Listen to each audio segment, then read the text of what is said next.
Very good evening student. बेटा current affair का session start करेंगे। आज है 7 अक्टूबर।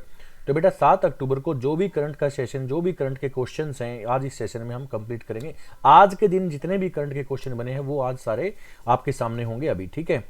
तो उनके साथ ही हम स्टैटिक जीके के पॉइंट भी साथ में ऐड करेंगे, चाहे वो किसी देश के हों या फिर किसी हमारे राज्य के हों, ठीक है। सबको नोट करते हुए आपको चलना है बेटा, क्योंकि करंट अफेयर और स्टैटिक जीके के क्वेश्चन ज्यादा आ रहे हैं आजकल पेपर के अंदर, ठीक है। काफी टफ जीके आ रही है, तो ये जीएस को आप हल्के में ना ले बेटा, क्योंकि काफी इंपॉर्टेंट अभी सीपीओ के एग्जाम जो चले हैं उसमें काफी इंपॉर्टेंट, काफी डीपली जो है जीएस आपसे पूछी जा रही है। तो बेटा स्टार्ट करते हैं आज का अपना करंट सेशन। हाल ही में 2023 नोबेल शांति पुरस्कार किसे प्रदान किया गया है? बहुत ही जबरदस्त क्वेश्चन है। हाल ही में 2023 में अभी हाल ही में घोषणा कर दी गई है, नोबेल शांति पुरस्कार किसे प्रदान किया गया है। इसकी घोषणा कर दी गई है कि यह पुरस्कार नरगिस मोहम्मदी को दिया गया है। Recently who has been awarded the Nobel peace prize in 2023। ये रहा बेटा, नरगिस मोहम्मदी को यह प्राइज दिया गया है, ठीक है। बहुत ही लाजवाब कार्य किया है इस महिला ने, इन्होंने बहुत लाजवाब कार्य किया है बेटा। ये देखिए नरगिस मोहम्मदी फिलहाल ये ईरान की जेल में बंद है बेटा। ये ईरान में जन्म हुआ था इनका, ये कैदी हैं अभी फिलहाल ये ईरान में, ध्यान से सुनना, यहां लिखता हूं, ईरान में 31 साल की सजा काट रही हैं। इनको बेटा 31 साल की सजा हुई है, कैद में हैं 31 इयर्स, 31 साल ये कैद में रहेंगी, सजा दी गई है वहां के कानून के द्वारा, ठीक है। और 154 कोड़े लगाए जाएंगे, कोड़े लगाने की सजा दी गई है। कमाल की बात है, एक ऐसी महिला जो 2011 के बाद कई बार जेल गई हैं और अभी हाल ही में जेल के अंदर ही हैं जब इनको ये अवार्ड दिया गया है ना। ये अवार्ड इनको क्यों दिया गया बेटा? ये इनको इसलिए दिया गया क्योंकि ईरान के अंदर महिलाओं पर हो रहे जुल्म अत्याचार के खिलाफ ये आवाज उठाती हैं, उनके लिए लड़ाई लड़ी है इन्होंने, ठीक है। मानव अधिकार के लिए, महिलाओं के मानव अधिकार के लिए ये संघर्ष करती रही हैं वहां के कानून के खिलाफ, इसलिए इनको कई बार जेल जाना पड़ा है। फिलहाल अभी भी जेल के अंदर हैं, 31 साल की सजा इनको सुनाई है और 154 कोड़े यानी हंटर लगाने का भी आदेश दिया है। 7-8 साल से अपने बच्चों से नहीं मिली है महिला, पिछले साल सिर्फ अपने बच्चों की आवाज सुनी थी, बस, ठीक है। तो इतना बड़ा बलिदान इस ऐसे ही नहीं मिलता नोबेल प्राइज बेटा, वो भी शांति का जो पीस प्राइज है वो ऐसे ही नहीं मिलता। तो नरगिस मोहम्मदी अभी भी जेल के अंदर है, ईरान में महिलाओं के विरुद्ध हो रहे अत्याचार के खिलाफ जो है आवाज उठाई है और फिलहाल जेल के अंदर है, ठीक है। ईरान के अंदर बेटा, ईरान की कैपिटल क्या है? ईरान की कैपिटल है तेहरान। कैपिटल क्या है ईरान की? तेहरान। वहां के राष्ट्रपति कौन है? ईरान के राष्ट्रपति हैं बेटा कौन? इब्राहिम रईसी। ईरान के राष्ट्रपति हैं इब्राहिम रईसी। ईरान की मुद्रा क्या है? ईरान की मुद्रा है बेटा रियाल, करेंसी। ईरान की करेंसी है रियाल, ये राष्ट्रपति हैं, ठीक है। ईरान की सबसे लंबी नदी कौन सी है? करुण। ईरान की लॉन्गेस्ट रिवर है बेटा करुण, ठीक है। ये कुछ स्टैटिक पॉइंट हो गए ईरान के। और ईरान का तुर्की के साथ विवाद है बेटा, कौन सी नदियों पर? देखो ये भी मैं आपको बता रहा हूं, इनको लिख लीजिए, फिर मैं इसको रब करता हूं। देखिए सुनिए, ईरान का विवाद है, डिस्प्यूट है, कौन सी नदियों के ऊपर? तुर्की के साथ डिस्प्यूटेड। देखो कौन सी नदी है बेटा? दजला और फरात, ये 2 नदियां हैं। इन नदियों पर तुर्की यानी तुर्की ये वहां पर बांध बना रहा है, डैम बना रहा है ना, जिसका विरोध ईरान ने किया है। और ईरान और तुर्की के बीच में ये विवाद है, डिस्प्यूट है, क्योंकि दजला और फरात नदी पर तुर्की, ईरान जो है वो तुर्की यहां पर बांध बना रहा है, इसलिए ये विवाद चला हुआ है। ठीक है, ये बड़ा डिस्प्यूट है बिटवीन ईरान एंड तुर्की। क्यों विवाद है? क्योंकि दजला और फरात नदियों पर वो बांध बना रहा है। ये नदियां कहां की बेटा? ये नदियां बताई जाती हैं कहां की? इराक की। इराक की रिवर्स बताई जा रही हैं, दजला और फरात। यहीं पर सुमेरियन सिविलाइजेशन थी, सुमेरु सभ्यता, जिसको मेसोपोटामिया भी आप कह सकते हो। मेसोपोटामियन सिविलाइजेशन है कौन सी नदियों के किनारे? दजला और फरात। यहीं पर डैम बना रहा है तुर्की, जिसका विरोध किया है ईरान ने, और ये डिस्प्यूटेड एरिया बन चुका है। ओके, सुनिए, अब मैं शांति के नोबेल पुरस्कार की आपके सामने मैं बात करूंगा। बेटा बड़े ध्यान से सुनना है। जो पीस का नोबेल प्राइज है, पीस का जो अवार्ड है, ये कौन सा देश देता है? बेटा वैसे तो स्वीडन देता है, वैसे तो जो नोबेल प्राइज है वो स्वीडन देता है, लेकिन केवल पीस का, पीस नोबेल प्राइज, शांति का नोबेल पुरस्कार बेटा कौन देता है? नॉर्वे देता है। नॉर्वे की कैपिटल कौन सी है? नॉर्वे की राजधानी कौन सी है? ओस्लो। नॉर्वे की राजधानी बेटा ओस्लो। ओस्लो से शांति का नोबेल प्राइज ओस्लो देती है बेटा। ओस्लो कैपिटल ऑफ नॉर्वे, यहां से दिया जाता है। और शांति का नोबेल प्राइज बेटा भारत में कब कब आया?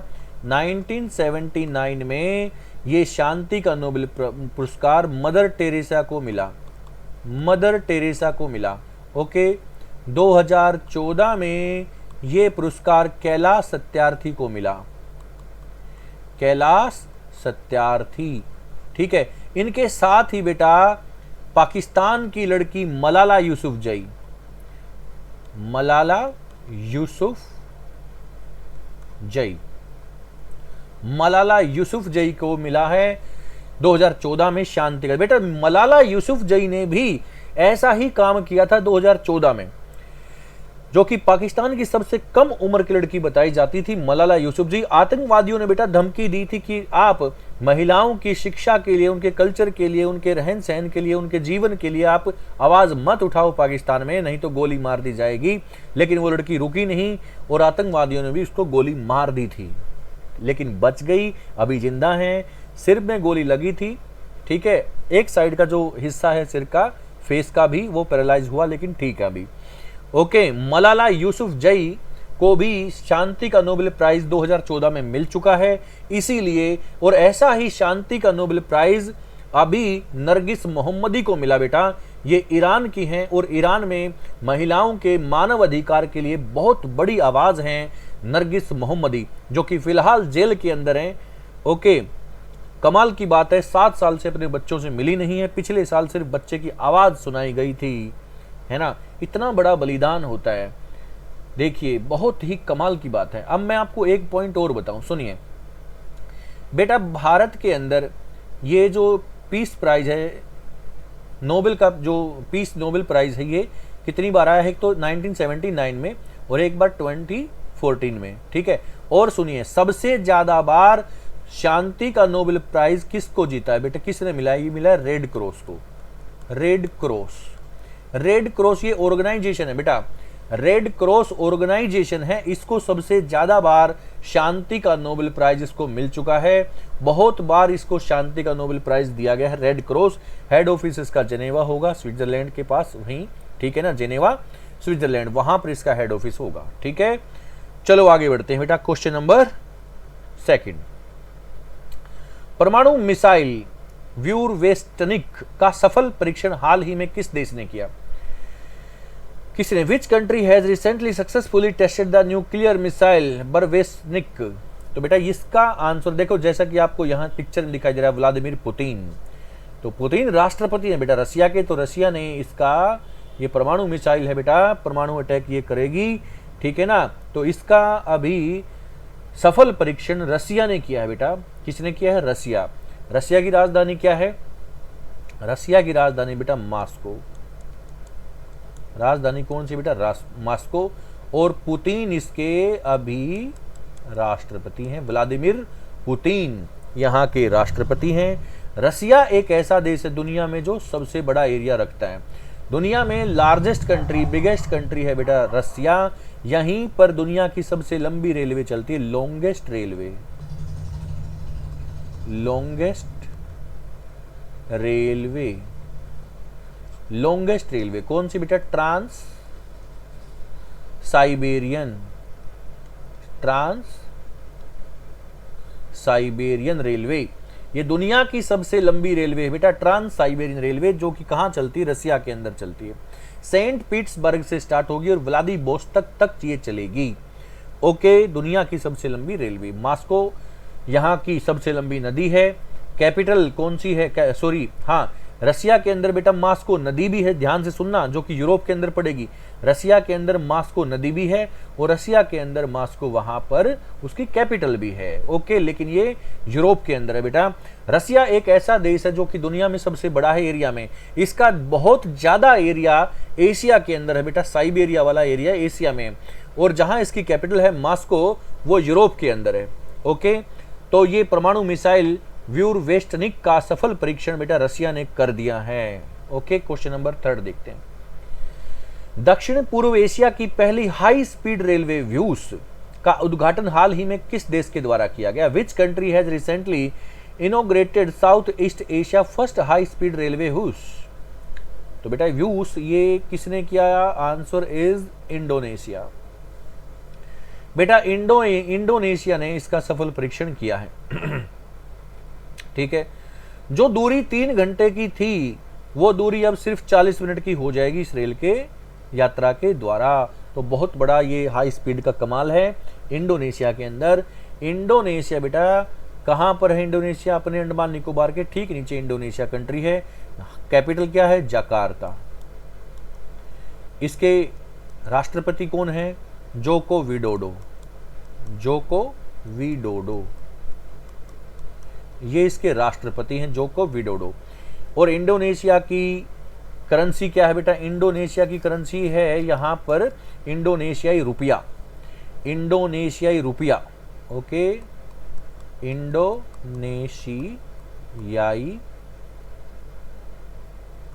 इंडोनेशियाई रुपया यहां की करेंसी है। ओके, इतनी सारी चीजें। इंडोनेशिया बेटा, इंडोनेशिया रबड़ के लिए अपने काफ़ी फेमस है। इंडोनेशिया हो गया, थाईलैंड हो गया, मलेशिया हो गया, यहाँ रबड़ का उत्पादन काफ़ी ज़्यादा होता है। ठीक है, यहीं पर म्यांमार है, थाईलैंड है, मलेशिया, ये इकट्ठी कंट्री बेटा। इंडोनेशिया, थाईलैंड, मलेशिया तीनों साथ में कंट्री है। म्यांमार थोड़ा सा ऊपर पड़ जाएगा, अपने भारत के ईस्ट में म्यांमार कंट्री है। ओके, कैपिटल क्या है? इंडोनेशिया की कैपिटल है जकार्ता। म्यांमार की कैपिटल क्या है बेटा? म्यांमार की कैपिटल है नाओपिताओ या नेपिडो। म्यांमार की कैपिटल मैं यहां पे लिखता हूं नेपिडो। इसको नाओपिताओ भी बोलते हैं, नाओपिताओ ये भी इसको बोलते हैं, म्यांमार की कैपिटल है। ओके, जकार्ता इंडोनेशिया की कैपिटल है। थाईलैंड की क्या है? थाईलैंड की कैपिटल है बेटा बैंकॉक, बैंकॉक। ओके, मलेशिया की कैपिटल क्या है बेटा? मलेशिया की कैपिटल है क्वालालंपुर, क्वालालंपुर यहां लिखता हूं, सुनिए,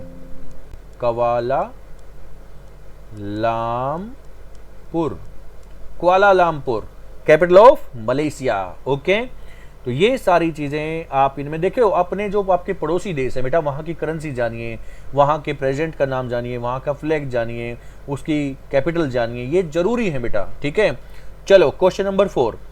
भारत ने हॉकी में 19वें एशियन गेम्स में कौन सा पदक जीत लिया बेटा? ये देखो इंडियन टीम में सेलिब्रेट कर रही है क्योंकि गोल्ड मेडल जीता है, गोल्ड मेडल जीता है बेटा। इंडिया ने किसको हराया? फाइनल में इंडिया ने हराया जापान को, सिल्वर मेडल जापान को हराया भारत ने। ओके, तो ये कई सालों बाद गोल्ड मेडल जीता है हमारे इंडिया ने। ठीक है, क्वेश्चन नंबर 5। राष्ट्रीय डॉल्फिन दिवस कब मनाया जाता है? राष्ट्रीय डॉल्फिन दिवस मनाया जाता है बेटा 5 अक्टूबर को। कब मनाया जाता है? 5 अक्टूबर को। यही 5 अक्टूबर मैंने कल भी आपको पढ़ाया था। 5 अक्टूबर बेटा मैंने आप बताया था विश्व का अंतरराष्ट्रीय शिक्षक दिवस। ठीक है ना, वर्ल्ड टीचर्स डे 5 अक्टूबर, जबकि इंडिया का टीचर्स डे 5 सितंबर को था, है ना। ये 5 अक्टूबर को राष्ट्रीय डॉल्फिन दिवस भी मनाया जाता है। गंगा डॉल्फिन भारत का राष्ट्रीय जलीय जीव है। Ganga dolphin Ganga dolphin. Ganga dolphin बेटा भारत का राष्ट्रीय जलीय जीव। राष्ट्रीय जलीय जीव ये कब बनाया गया? इन 2010 में बनाया गया बेटा। बिहार ने अनुरोध किया था केंद्र सरकार से 2010 में, जब कांग्रेस की सरकार थी, तो उसको बोला था कि इसको राष्ट्रीय जलीय जीव घोषित कर दीजिए, उन्होंने कर दिया। तो बेटा ये गंगा डोल्फिन भारत का राष्ट्रीय जलीय जीव बनाया गया था 2010 में। ठीक है, कौन सा है? गंगा डोल्फिन।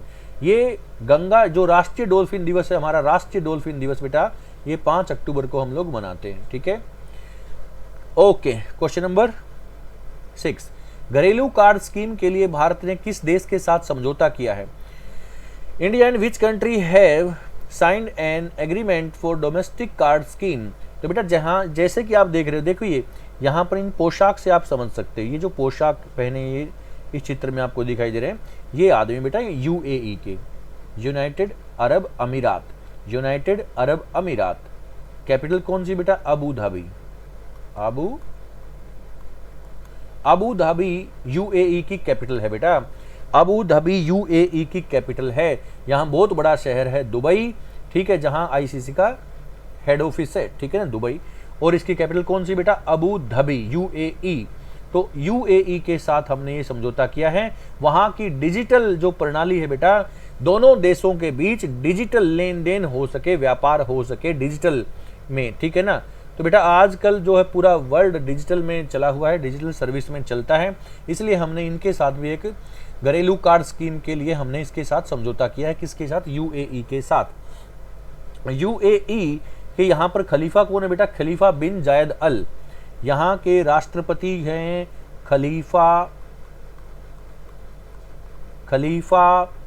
बिन जायद अल। खलीफा बिन जायद अल, ये यहाँ के राष्ट्रपति हैं। बेटा यहाँ की करेंसी क्या है? यहाँ की करेंसी कौन सी है? दिरहम। यहाँ की करेंसी है दिरहम। दिरहम यहाँ की करेंसी है बेटा। यहाँ की कैपिटल मैंने आपको बताई दी। ओके, यहाँ करेंसी है दिरहम। यहाँ के राष्ट्रपति खलीफा बिन जायद अल। यहाँ की कैपिटल है अबू धाबी, ठीक है ना। चलो आगे बढ़ते हैं। क्वेश्चन नंबर 7, पनीर चुरपी किस राज्य के या केंद्र शासित प्रदेश का है जिसे हाल ही में जीआई टैग मिला? ज्योग्राफिकल इंडिकेशन जो है इनको दिया गया है। अभी किसको मिला गया है? पनीर चुरपी है बेटा, पनीर चुरपी को। यहाँ पर ये जानवर आपको दिख रहा है, इसको बोलते हैं याक। तो याक के दूध से बना पनीर, याक के दूध से बना पनीर है पनीर चुरपी, जिसको अभी जीआई टैग मिला। ये कहाँ का है? ये है अरुणाचल प्रदेश का, ठीक है। अरुणाचल प्रदेश की कौन सी जनजाति ये काम करती है पनीर चुरपी का? मोनपा या मिनपा। ये मोनपा जनजाति का है बेटा, मोनपा या मिनपा जनजाति का है। ये याक के दूध से पनीर बनाती है अरुणाचल प्रदेश के अंदर। यहाँ के सीएम कौन है? पेमा खांडू। पेमा खांडू यहाँ के सीएम है, पेमा खांडू। ओके, अरुणाचल प्रदेश के अंदर। बेटा अरुणाचल प्रदेश जो है ना, यहाँ के मैं आपको अरुणाचल प्रदेश के मैं थोड़ा सा आपको पासेज बता दूं। तो पासेज बोले तो दर्रे, दो पहाड़ियों के बीच में, देख बेटा ये दो पहाड़ियां हैं ऐसे, इनके बीच में एक छोटा सा जो रास्ता होता है ना बेटा, इस रास्ते को बोलते हैं पास। इस रास्ते को बोलते हैं पास यानी दर्रा। तो अरुणाचल प्रदेश के पासेज आपसे पूछे जाएंगे बेटा, पूछ सकता है बिल्कुल। तो अरुणाचल प्रदेश के अंदर जो पास हैं वो कौन कौन से, ध्यान से सुनिए। बोमडीला, बोमडीला, देखिए बोमडीला पास, बोमडीला। ओके, और कौन सा? दीफू, दीफू पास, ठीक है। यांगयाप पास, यांगयाप पास, दीफू पास, इसको हिंदी में ऐसे लिख सकते हो दीफू पास, इसको लिख सकते हो बोमडीला, बोमडीला पास। ये दर्रे हैं बेटा अरुणाचल प्रदेश के। यहां पर ये जो यांगयाप पास आप देख रहे हो ना, यहां से, इसी यांगयाप पास से एंटर हो जाती है ब्रह्मपुत्र रिवर इंडिया के अंदर, ठीक है। ब्रह्मपुत्र रिवर एंटर फ्रॉम यांगया पास इन इंडिया। ठीक है, भारत में ब्रह्मपुत्र रिवर यांगया दर्रे से भारत में प्रवेश करती है अरुणाचल प्रदेश से। ठीक है बेटा, पेमा खांडू यहाँ के सीएम है। मोनपा जनजाति, मिनपा जनजाति के द्वारा याक के दूध से बनाया जाता है जो पनीर चुरपी, इसी को अभी जीआई टैग दिया गया है। ओके, चलो आगे बढ़ते हैं। अच्छा, मैं नेशनल पार्क भी यहाँ पर आपको बता दूं, अरुणाचल प्रदेश के अंदर बेटा नेशनल पार्क भी आप साथ में नोट कर सकते हो, क्योंकि स्टैटिक जीके बेटा जरूर आएंगे। ठीक है, यहाँ पर नेशनल पार्क है बेटा नाम दाफा, देखो इंग्लिश में आप ऐसे लिख सकते हो, नाम दाफा। ठीक है, एक यहाँ पर है नबुई, दूसरा है नबुई, NABUI, नबुई नेशनल पार्क। ओके, तो इतनी सारी चीजें आपको केवल और केवल इसी क्लास में मिल सकती हैं। इतना सारा स्टैटिक जीके, इतनी सारी ज्योग्राफी से रिलेटेड क्लास कहीं और नहीं मिल सकती बेटा, ये गारंटी है, सर्च करना नहीं मिलेगी। ओके, चलो क्वेश्चन नंबर 8। नीदरलैंड के सर्वोच्च सम्मान स्पिनोजा पुरस्कार से विज्ञान के क्षेत्र में किसे सम्मानित किया गया? Who has been awarded the Spinoza Prize, highest honor in the field of science? तो बेटा ये मिला है डॉक्टर जोइता गुप्ता, जो कि नीदरलैंड के अंदर प्रोफेसर है। नीदरलैंड के अंदर प्रोफेसर है बेटा डॉक्टर जोइता गुप्ता, जो कि भारतीय मूल की हैं। इन्होंने क्लाइमेट चेंज के ऊपर काफी कार्य किया, मौसम परिवर्तन के अंदर, जलवायु परिवर्तन के अंदर, क्लाइमेट चेंज के बारे में काफी चीजें वहां पर बताई हैं, इसीलिए नीदरलैंड ने उसका अपना सर्वोच्च सम्मान उनको दिया गया है। ठीक है, क्लाइमेट चेंज के लिए काफी चीजें उन्होंने बताई हैं, इसलिए नीदरलैंड की जो राजधानी बेटा वो है एम्स्टर्डम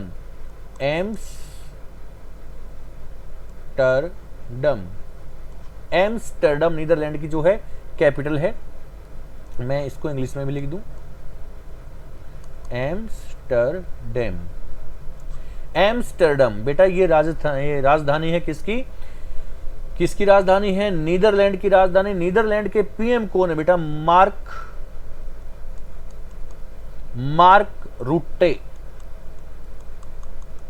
मार्क रुट्टे ये नीदरलैंड के पीएम हैं। ठीक है, प्राइम मिनिस्टर है मार्क रुट्टे नीदरलैंड के। ओके, नीदरलैंड का बेटा जो करेंसी है वो कौन सी है? करेंसी, नीदरलैंड की करेंसी मुद्रा कौन सी बेटा? यूरो उसकी करेंसी है। किसकी? नीदरलैंड की। नीदरलैंड कौन से कॉन्टिनेंट में बेटा? नीदरलैंड है कहां पर? नीदरलैंड है यूरोप के अंदर। पवन चक्की दुनिया में सबसे पहले जो चली वो वहीं पर चली, पवन चक्की हमारे गुजरात में चली, और वर्ल्ड में सबसे पहले नीदरलैंड के अंदर चली। जो विंड जो एनर्जी होती है, विंड एनर्जी, पवन ऊर्जा जो है वो पवन चक्की से नीदरलैंड में सबसे पहले उत्पादित की गई थी। ठीक है, चलो क्वेश्चन नंबर 9। अभी हाल ही में कौन से देश की मिलिट्री एकेडमी पर ड्रोन से हमला हो गया? ये क्वेश्चन बेटा आपको कहीं नहीं मिलेगा आज की डेट के अंदर। सबसे पहले ये क्वेश्चन मैंने आपको कराया है, तो एडवांस में चलिए सबसे। ओके, आज की डेट में बेटा ये क्वेश्चन आपको कहीं किसी भी यूट्यूब चैनल पे बिल्कुल नहीं मिलेगा, ये आपको सिर्फ हमारी क्लास में मिलेगा, क्योंकि लाजवाब क्वेश्चन है, छोड़ ही नहीं सकते, है ना। सुनिए, अभी हाल ही में कौन से देश की मिलिट्री एकेडमी बेटा? मिलिट्री एकेडमी है ये, यहाँ पर प्रशिक्षण दिया जाता है मिलिट्री का। यहाँ पर बहुत सारे जो कैडेट्स हैं उनकी जान चली गई है इस ड्रोन हमले से।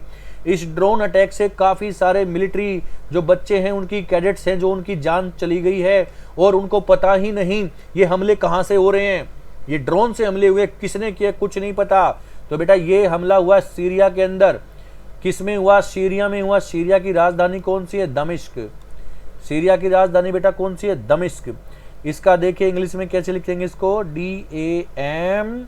DAMAS, दमिश्क, CUS, ऐसे भी आप लिख सकते हो।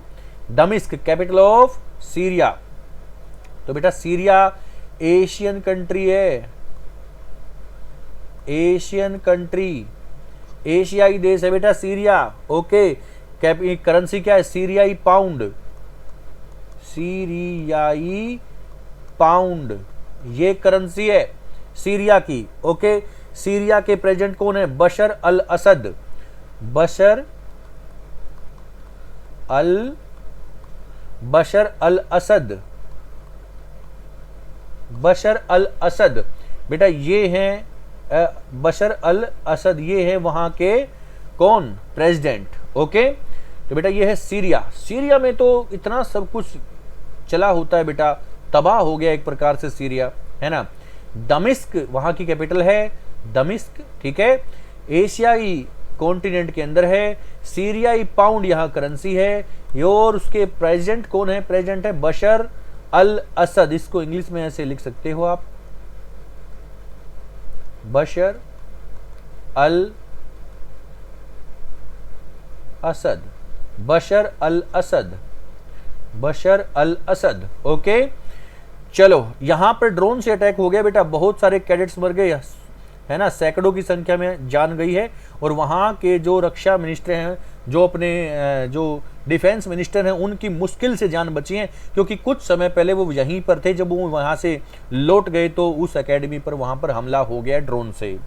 ठीक है, क्वेश्चन नंबर 10 आज का लास्ट क्वेश्चन। देश की पहली 6G लैब की शुरुआत कहां पर हो चुकी है? Where has the countries first 6G lab been started? तो बेटा ये कहां पर स्टार्ट हो चुका है? देश की पहली 6G लैब की शुरुआत हो चुकी है बेटा बेंगलुरु के अंदर। कहां पर हो चुकी है? बेंगलुरु के अंदर हो चुकी है।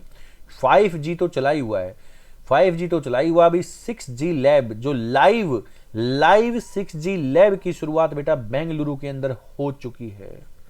ठीक है, बहुत अच्छा क्वेश्चन है, सबको नोट करना। Bengaluru capital of Karnataka, capital of Karnataka. अब कर्नाटक के बारे में कुछ मैं स्टैटिक पॉइंट्स आपको बता रहा हूं, सुनिए ध्यान से।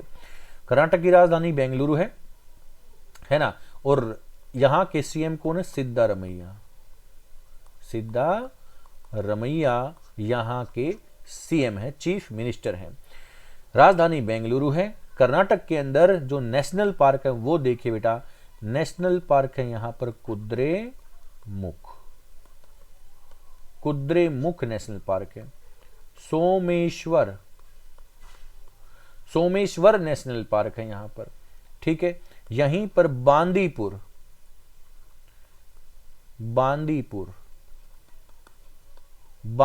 नेशनल पार्क है। नागरहोल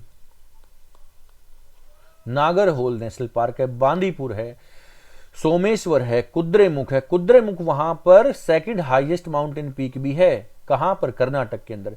कर्नाटक के अंदर ब्रह्मगिरी की पहाड़ी है बेटा, बहुत इंपॉर्टेंट है, ब्रह्मगिरी की पहाड़ी है ना। इसी पहाड़ी से निकलती बेटा कावेरी नदी, कावेरी नदी।